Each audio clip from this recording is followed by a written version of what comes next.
Amazon Key. Now, if you don't know what this is, I don't blame you, because I didn't know either. And then when I found out about it, it was one of those, oh boy, okay, still making steps towards a future that I'm not sure I want to be a part of. And again, this is another example of something that is, I believe, and this is my opinion, disguised as convenience at the expense of your privacy. And what I mean by that is Facebook, right? Facebook is free to use, but they collect all the data on everything that you do, right? Yeah. That's kind of like the privacy that you're losing. And even if you check, yeah, I click the checkbox that says, make me private, show it only to my friends. They track all that shit, you know what I mean? And so now in this kind of latest thing, Amazon announced Amazon Key. And this is a lock-in camera system that lets users remotely control getting into your house, and in this case, opening up your house and delivering packages, right? So it's like $249.99 a month or something like that. I think it's per month. Maybe not. Maybe it's a whole year. I don't actually know. But if you're part of this Amazon Prime shopping, you can purchase this Amazon Key. And now you've got the ability to let others, not just people who deliver packages, but anybody, you can create like temporary passwords, and they can get into your house, and you can control all of that remotely. And you can also revoke that access as well. And they're talking about, maybe down the line, even doing something like, I forget what they're calling it, something like, direct to fridge. And so you can, order your groceries, and they come into your house and literally put it inside your fridge. So it's crazy, right? Because like the convenience factor sounds amazing. Yeah, I want someone to go do my shopping and then put it in the fridge for me, and then maybe later they can even cook it for me right before I get home, right? But not eat it for me. I'm eating it, not you. Okay? Okay.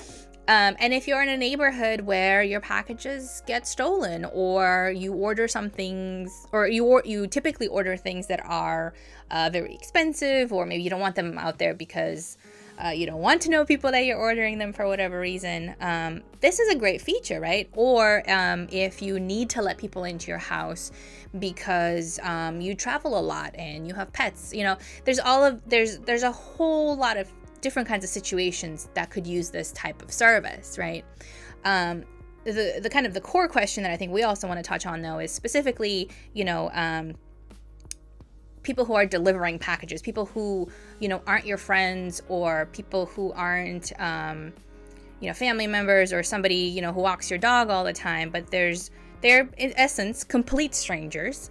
You're giving them access to your house. And there is a camera system, as we had mentioned. It's a lock and camera system. So you are able to actually, I think in real time, and then also later, be able to view the person that, came into your house, dropped off the thing, and see what they did.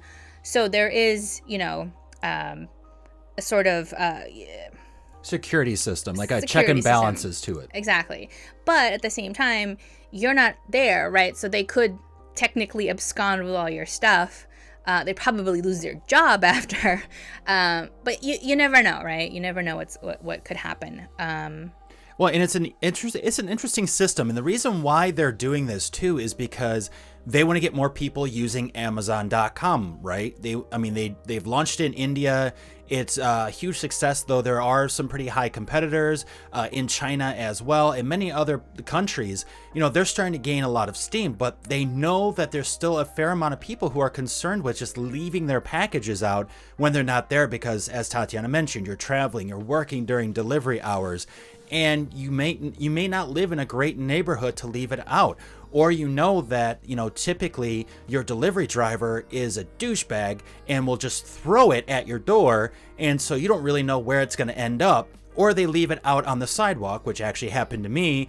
Luckily, they took a picture, Amazon did, because they're testing out something where they'll take pictures of your deliveries and send them to show you where they're located at too. So I think that's their way of slowly trying to get people into this sense of knowing where their packages are? Well, I found it that was on the sidewalk. Well, the problem with the sidewalk is front yard is fenced off. Anyone could just walk by, grab it, and move on. And actually, when we were driving up to the packages real quick, because we were out doing errands, we came back, and there's a guy kicking the boxes. So it's open to anyone doing any kind of stupid shit you can imagine, right? And so it's trying to get those people who don't feel comfortable having their packages kicked, thrown, stolen, you name it, and trying to get them to feel more secure about it. The interesting caveat to this, though, is that you're allowing a stranger to come into your home. So it's like, do you really think someone who's concerned about their packages really wants a random person to come into their home? I mean, it's an interesting question. Even with a camera, it's like, well, we don't know. Where do you install this? How much do you actually see from the camera's point of view? Are you available to view it on your phone to see the video whenever they're delivering? Are you in a meeting right now? Are you traveling and you don't have service? It's a lot of these factors, too, that you have to think about. And actually, chat is kind of blowing up right now. So we basically have Pixel Lily jumping in here saying, postal services in Norway leave everything outside and no one will steal it. Teddy M3 says in Germany as well, but just in villages and big cities, it's impossible. And there's a good conversation about the difference between the city versus more rural or villages, and what really happens there. And I think it makes sense, right? In a village or in a small little town, everyone knows each other. And so if someone sees someone, they go, I know that person. I know who, was messing around with the packages. In a bigger city, it could be anyone. There's so many people. And because we do live, as we mentioned before, in an ever increasing kind of global world, I think too, like, just shopping online is exploding, right? Like, it's just so much easier now to get things from different parts of the world, from different kinds of vendors. And sure, of course, Amazon wants you to always go to their site, but even there, right, you've got people who are selling from all sorts of places. So there's definitely going to be, I think, an increase. I don't think there's going to be a decrease in people getting stuff, getting packages. So it's smart. I think it's smart of Amazon to kind of get ahead of it and be like, oh, okay, well, shop from us because now you can trust our products. Now you can trust that we bring those products to you and no one else takes them too. So, I mean, from a business standpoint, hats off to Amazon. Yeah, from a consumer standpoint, I don't know, man. Again, I think the people, the strangers that you're leaving in the house, again, they do work for a company. Like, they're not going to do something to jeopardize their jobs, right? Because that would not be smart. But at the same time, if, like, no one's going to steal my shit because I don't have that much shit to steal. But if you're somebody who's got high-end equipment, if you're a business, if you're just have, you're a rich celebrity. I mean, I guess they have people who accept their packages, so they're okay. Well, and not even the delivery person. I mean, that's not even really the major concern, right? Because at least they have their job tied to it, so there is a negative consequence. But what if, for instance, the door doesn't get locked? Or what if, for instance, an animal runs out? Because you have that one cat who wants to be a pain in the ass and get the bird or whatever they saw out the window, the chipmunk or the squirrel, and so they dart out the door as soon as they see it open. Or they hack into the app that lets people have these codes. They hacked into the app and then they get the codes and it's a random person just walking into your house. Oh, yeah, and there's plenty of times where Amazon has been hacked and they've denied it. I mean, it's been clear. What is the system? They have a web service, correct? That a lot of major companies and businesses use. I'm trying to remember what it's called. Basically, it's like a host of their website for all their information. Oh man, it's like web services or something like that. Amazon AWS. I think it's Amazon Web Services. I think it's. Yeah. I'm gonna look it up. And there's been plenty of times where they've been attacked, their DNS servers have been attacked and have been taken down, and they go, oh, just a small issue, or we're just doing some maintenance. And it's like, really? Because all these other hacks have been announced that happened today as well. And it just so happens that you're the only one who had an accident or maintenance. And again, I'm not trying to dive at Amazon whatsoever, but what I'm saying is that it's not uncommon for people to try to go after Amazon because the amount of information they have and the amount of money that's attached to this system. So, this could be another way of hacking. And the problem is that even though we're putting out all these awesome electronics and smart devices, the world of IoT or IIoT, and how everything gets connected to the web, the problem is that it's building faster than where the defenses can come in, right? No one's really focusing on, well, let's make this hack proof and let's make this safe and secure. Let's build systems and software programs to help make this even more secure. No, people just keep pushing IoT further and further. And again, IoT is fantastic, but you need to put the right security measures in place too. And right now we're not seeing them. And now Amazon is talking about potentially doing something in the IoT realm with this lock and camera system. And you don't think anyone could hack into the camera as well and see what's going on in your own house or get the codes to access your home? I mean, there's many other factors about this, and we're not seeing the security yet in place, considering the fact all the other hacks we've seen. So, I mean, there's multiple what ifs in this scenario, and we won't really know, right, until it actually comes out and actually happens. But once again, these are things that it's important to bring up now, so that way if something does come up, we say, okay, we've thought about this, we know this was a potential, and we've thought about maybe some ways of defending ourselves. And, this brings up an interesting question, too, on, I guess, again, we talk about, human nature. And I think it's so easy to assume the worst because, that's how we've survived when we were running from lions and animals that were trying to kill us, right? But I don't know. I mean, it could be good, right? Yeah, people who, need, like, letting people who can help you come into your house because you can't. Maybe you're bedbound, maybe something. Maybe you live in a high rise of 15-story building and you can't walk downstairs to get your mail. There's definitely places where this is beneficial, for sure. So yeah, it's a double-edged sword, really. I mean, there's two sides to every coin here. And so it could be very beneficial to those with health issues who cannot leave their home, as Tatiana mentioned. It could be very beneficial to those that travel again. If you're a business person constantly on the road, but you need packages sent to you, especially if it's for business, this could be a great service. It really could be. But there are also concerns that should be brought up in the sense of not only who's coming into your home, but also access and security when it comes to the cameras and to the code systems. And also, we just need to hear more information on it. That's all. I mean, there was a bit of an introduction that we've come across actually on, let me bring up the article here, on Forbes.com that highlights the debate. And there's several other articles out there as well to check out. But again, until we get really more information and more specifics, it's going to be hard to say what major impact will this have.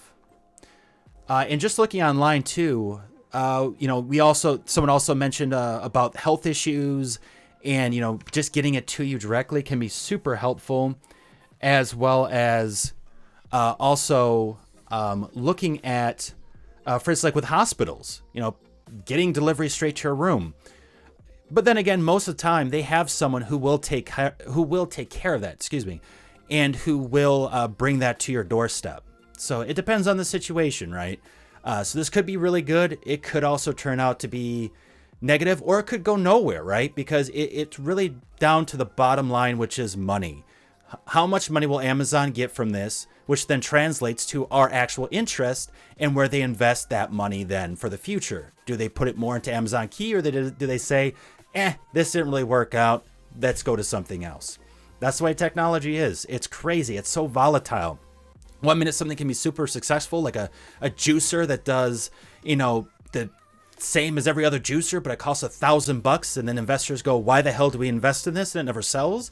To it explodes and then dies out. To it explodes and everyone's using it, and people are finding new ways to use it.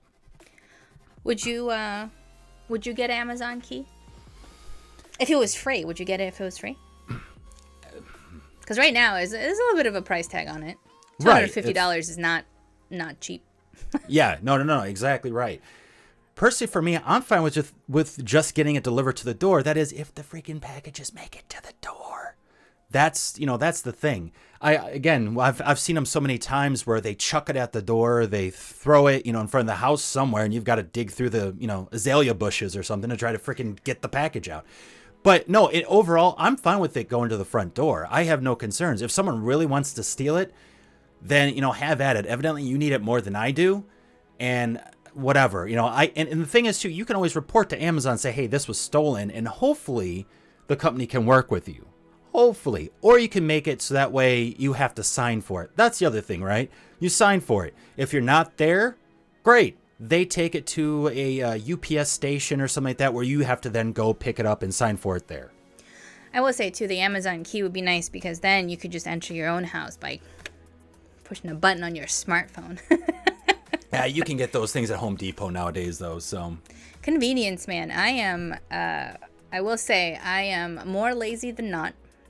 And I am all about convenience. So yeah, it's interesting because I read all of these things, and on the one hand, I do assume the worst of people sometimes, especially if it's something new and I'm not really sure about. But at the same time, it's like, wow, that sounds so great, like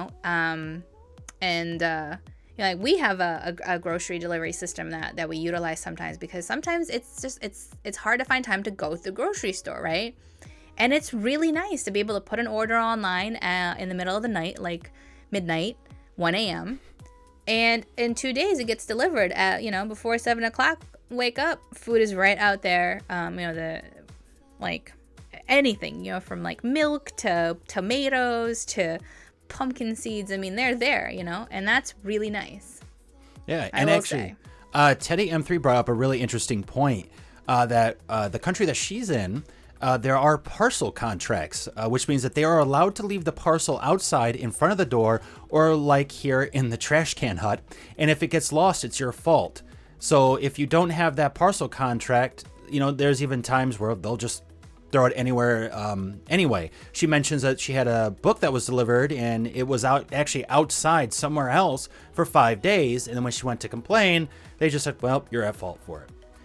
So definitely very interesting. And again, this is, what we're trying to bring in is from the Western culture. So what we know of, especially within the United States, but within your country, it could be very similar, or there could be some very interesting differences. And it's up to you to really look into that and figure out, okay, how does this system impact me? Because especially for something like Amazon Key, let's say, if they expanded outside the US to like Germany or to Norway or to South America, what are the terms of service? Because the U.S. terms of service could be very different from the terms of service that you experience in your own country.